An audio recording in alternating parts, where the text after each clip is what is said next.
Share बाजार बहुत ही खतरनाक जगह है, यहाँ एक भूल ही फाइनेंशियल तबाही के लिए काफ़ी है। मैं केवल एजुकेशनल वीडियोस ही बनाता हूं, मैं कोई बाय सेल रिकमेंडेशन नहीं देता हूं। चर्चा किए गए स्टॉक उदाहरण के लिए और खरीदने या बेचने का कोई रिकमेंडेशन नहीं है।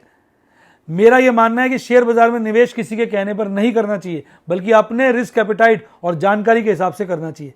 सदा याद रखें, जिसने ली टिप उसकी हुई डिप। हाय गाइस, आपका स्वागत है आपके अपने show MKJ talks for investment इन हिंदी में। कैसे हैं आप भाई? आज वेदांता में चर्चा करूंगा। बच्चे बहुत पूछ रहे थे भाई, वेदांता का फ्यूचर पीछे डिस्काउंट पे था। कट शॉर्ट करके बताऊंगा। बिल्कुल, मैंने लगभग 15 रुपये डिस्काउंट पे अपने शेयर बेचे और 15 रुपये डिस्काउंट पे फ्यूचर खरीदा। ऐसा मैंने 5 लॉट में किया जो मैं होल्ड कर रहा था। हालांकि मैंने 5 लॉट मतलब 10,000 शेयर मैंने बेचे थे, करीबन 8,400 शेयर, और खरीद लिए थे 10,000। हालांकि उस वक्त वेदांता काफ़ी गिर गया, मुझे थोड़ा ठीक लग रहा था, मैंने खरीद लिया। उसके बाद गिरा और चला नहीं। अगर मैं वो 1600 शेयर भी और बेच देता तो मेरे लिए अच्छा ही था, मतलब 100-200 शेयर ऊपर नीचे समझ लो। तो लेकिन 15 रुपये डिस्काउंट पे चल रहा था। आज मैंने 2 लॉट वापस कर लिए, मतलब आज मैंने फ्यूचर बेचा, शेयर खरीद लिए। फ्यूचर 2 रुपये 25 पैसे महंगा बेचा और शेयर खरीदे 2 रुपये 25 पैसे सस्ते। तो 15 रुपये और 2 रुपये 25 पैसे, 17 रुपये 25 पैसे के आसपास का हिसाब हो गया। मोटा मोटा ये समझ लो 17 रुपये का हिसाब हो गया। ठीक है, 4,000 शेयर हो गए। 17,000 को 4 से मल्टीप्लाई करो, कितना? 17 दूनी 34, तो 68,000 रुपये हो गए। तो 68,000 रुपया just by converting my shares into future when the future was in discount, and again buying shares and selling future when the future got listed at price, at premium. तो जब वापस फ्यूचर प्रीमियम पर आ गया, I sold of my future, bought back my shares, और जब वो discount पे था तो मैंने शेयर बेच के फ्यूचर खरीदा। ऐसा कभी कभी मौका आता है, पर चेक कर लेना चाहिए कि वो नॉर्मल कोर्स पे डिस्काउंट पे है, कोई खास उसके पीछे कारण है। जैसे कारण हो सकता है इस तरह का, जैसे आप समझिए कैसा कारण हो सकता है मैडम, डिविडेंड का, इस तरह का कोई कारण हो सकता है। तो आपको ज़रूर चेक कर लेना चाहिए। तो मैंने तसल्ली करी थी। यही काम आपको याद होगा मैंने उसमें भी किया था, पेल में भी अच्छा बड़ा मुनाफा मैंने कमा लिया था। तो ऐसे मौके भाई साहब आ जाते हैं तो मैं कर लेता हूँ। तो अब बाकी रही बात वेदांता की मार्केट में बड़ी बैड न्यूज़ चल रही है। इसके ऊपर कॉर्पोरेट इश्यूज़ हैं, अदरवाइज मेटल बहुत तेज़ है। अगर आप देखेंगे आज क्या भागा है आपका टाटा स्टील, 130 रुपये के ऊपर चला गया, पर वेदांता में करंट ही नहीं आ रहा, बिकॉज कॉर्पोरेट इश्यूज़ बहुत हैं। इसमें यह माना जा रहा है कि पिछले साल कंपनी ने डिविडेंड तो बहुत दे दिया पर प्रॉफिट उतना कमाया नहीं, यानी पास्ट रिजर्व से डिविडेंड दिया। अगर वो पैसा कंपनी जो है लोन उतारने पे लगा देती तो ऑलमोस्ट जीरो डेट हो जाती। तो प्रोमोटर्स की इंटेंशन के ऊपर डाउट है, जिसके चलते हुए शेयर में भारी गिरावट है।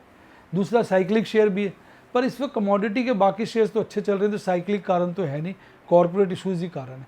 तो ये हाई बीटा शेयर बन चुका है, हाई रिस्क इंडिविजुअल्स के लिए है, क्योंकि इसमें घाटा भी हो सकता है और अच्छा बड़ा मुनाफा भी हो सकता है। रही मेरी बात, तो मैंने रिस्क लिया है, मैंने शेयर खरीदे हैं। हालांकि मैं ये कहूँगा कि मेरी तरफ से कोई रिकमेंडेशन नहीं है कि कोई इसको बाय करे या सेल करे। मैं बाय कह दूँ ये गिर जाए तो वो दुखी होगा, सेल कह दूँ ये बढ़ जाए तो दुखी होगा। तो मेरी तरफ से कोई रिकमेंडेशन नहीं। अपने रिस्क एपेटाइट, अपनी रिसर्च के हिसाब से ही आदमी को ट्रेड करना चाहिए। यही मेरे को आपके लिए कहना है। तो मेरे से आप पूछ नहीं सकते। हालांकि मैंने अपनी पोजीशन क्लियर कर दी। मैं तो इसमें इतना बुलिश था कि मैंने इसकी कॉल बेची थी 270 की, मैंने उसको 900 रुपये प्रॉफिट पे स्क्वेयर ऑफ कर लिया। ना किया होता तो आज कम से कम उसी कॉल में मुझको 6-7 हज़ार का प्रॉफिट हो रहा होता। तो वो डिसीजन गलत ही हो गया ना मेरा, देखा जाए कॉल का। तो अब मुझे तो ठीक लगता है शेयर, अगर कॉर्पोरेट गवर्नेंस का प्रॉब्लम इसमें दूर हो जाए, कंपनी की इंटेंशन साफ हो जाए, तो शेयर मेरे को लगता है अच्छी जंप ले सकता है।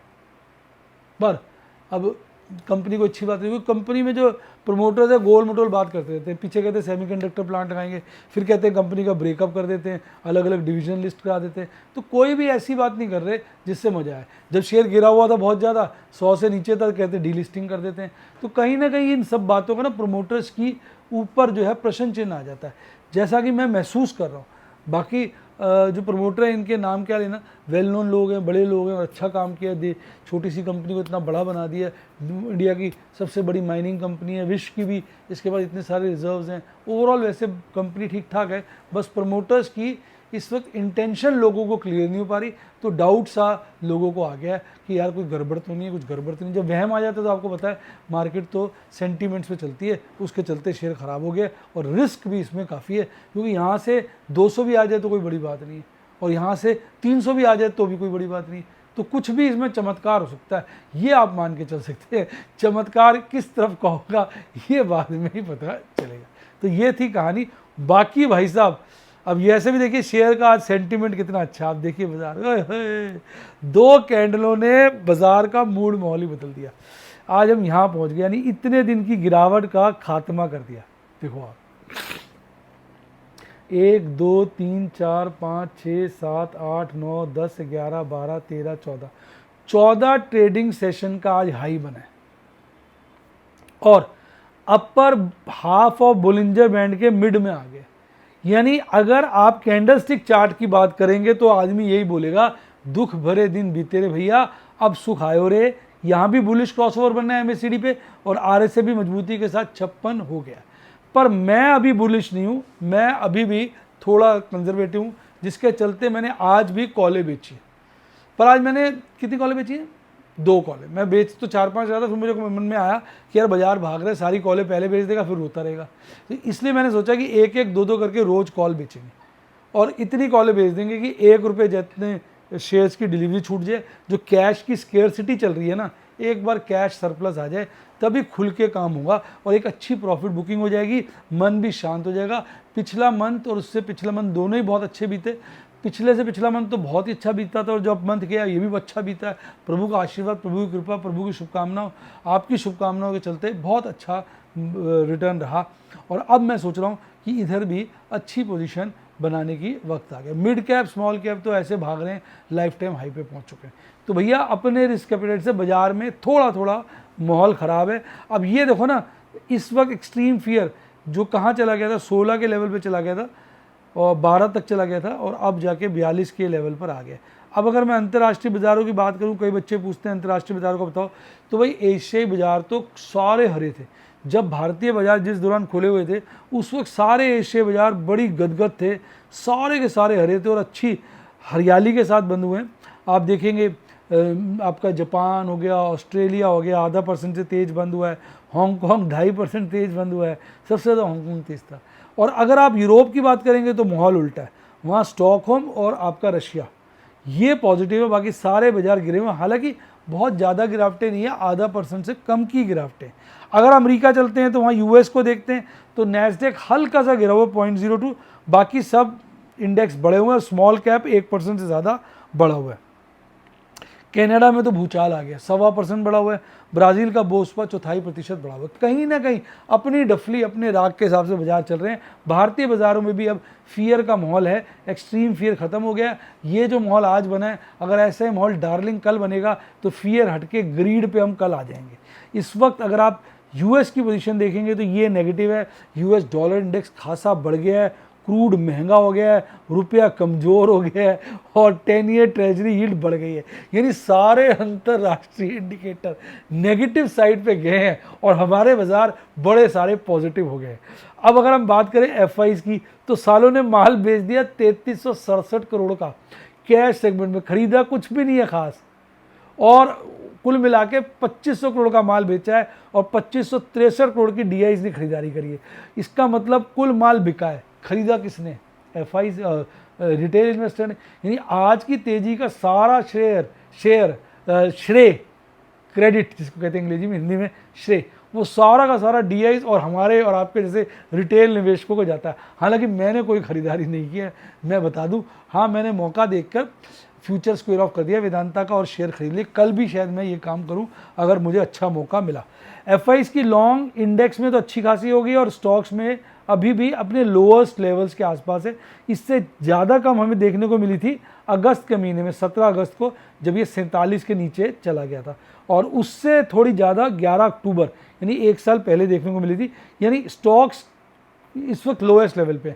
इसका मतलब हल्के हैं, बाज़ार में कभी भी तेज़ी आ सकती है, इसमें कोई दो राय नहीं एफआईज के द्वारा।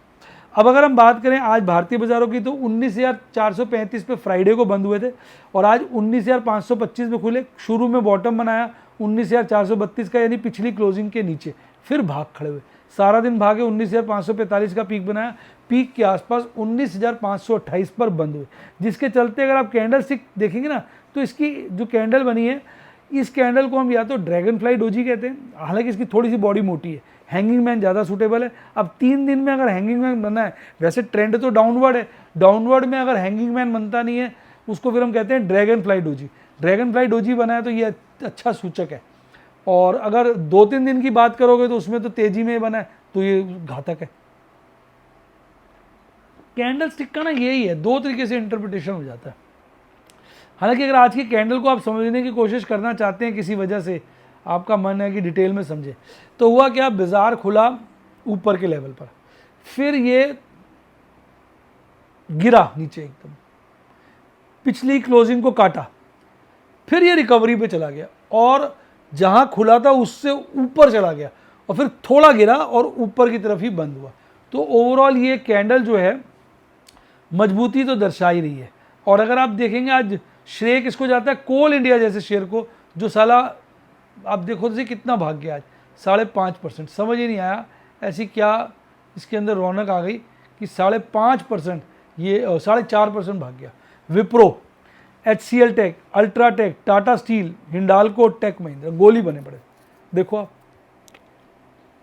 टाटा स्टील 131 रुपये 75 पैसे भाग गया।